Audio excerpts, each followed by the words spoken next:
Indiana State head coach Greg Lansing. Coach, opening statement, and then we'll take some questions. Well, I'd like to frame that one. I really would. I don't know that we can play any better. Played awfully well at both ends of the floor, especially defensively. I know Creighton didn't play all that well, but we had a lot to do with it. They're an outstanding team.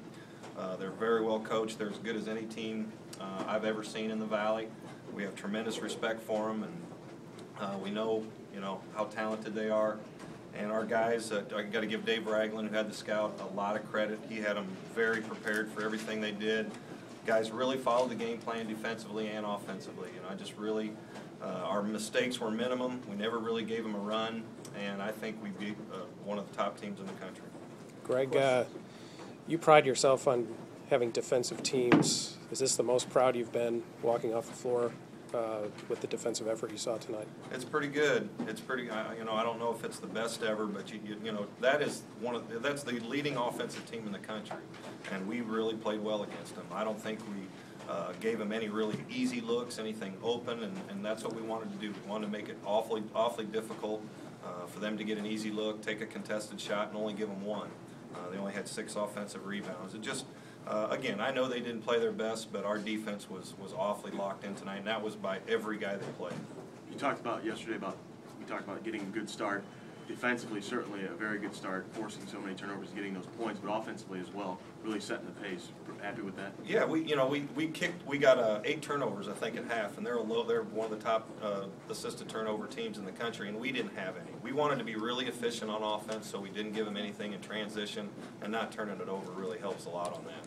But we wanted to push it on misses. We wanted to. They're not as deep as we are at play 7 guys the majority of the minutes, and we really got out and got us some easy ones in transition, loosened up a little bit, and we didn't give those to them. Can you talk about Justin Gant? He had this assignment on McDermott up in Omaha. He had it again tonight.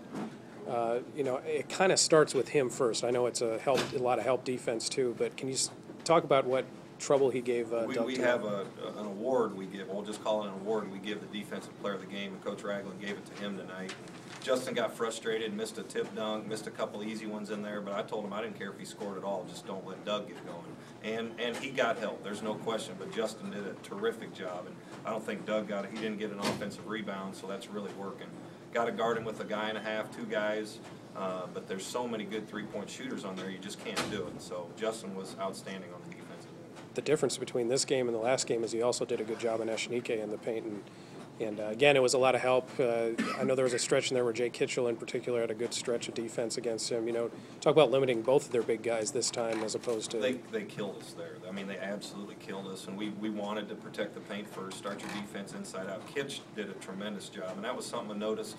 Coach Ragland and I noticed at Creighton, he did the best job against Eshenique, just kind of walling him up and making him have to shoot over him. Again, you get a little help there from the guards coming down on him, but you can't do it too much with the outstanding shooters. So our defense, you build it from the inside out, and those guys inside, including RJ. RJ did a great job, and Manny and Christian both had to guard McDermott in there some too, and they really helped us as well. Greg, when you look at the second half stats and you see that Doug had 1 shot in the second half, what did you guys do to try and limit his shots in the second half? Trying to really make it tough for him to get an easy catch. He is so good with their transition. He'll sprint and he'll get an early post up, or they'll pitch it back to him for a 3.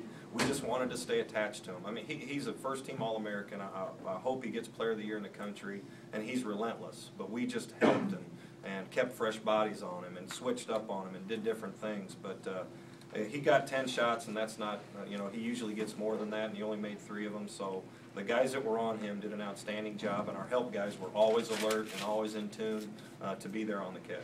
Greg, that was one of the most, as far as Jake Odom is concerned, he was aggressive right off the tip going to the basket. Maybe the most aggressive I've seen him from the beginning of the game. He's had stretches of other games like that, but you talk about how important that was, in particular getting Creighton into some foul trouble. I was on him in a couple timeouts to pass the ball, and then we get in here at halftime, we have 0 turnovers, so I said, I'll go ahead and let you dribble as much as you want. But he's such a competitive guy, and he knows how good those guys are. He didn't think he played particularly well over there last time, so he wanted to lead his team. And he got us out with a great pace to start. I just going into it with our plan a little bit. Offensively, I just wanted to let them play a little more tonight instead of calling sets and doing different things, and our flow was really good from the start.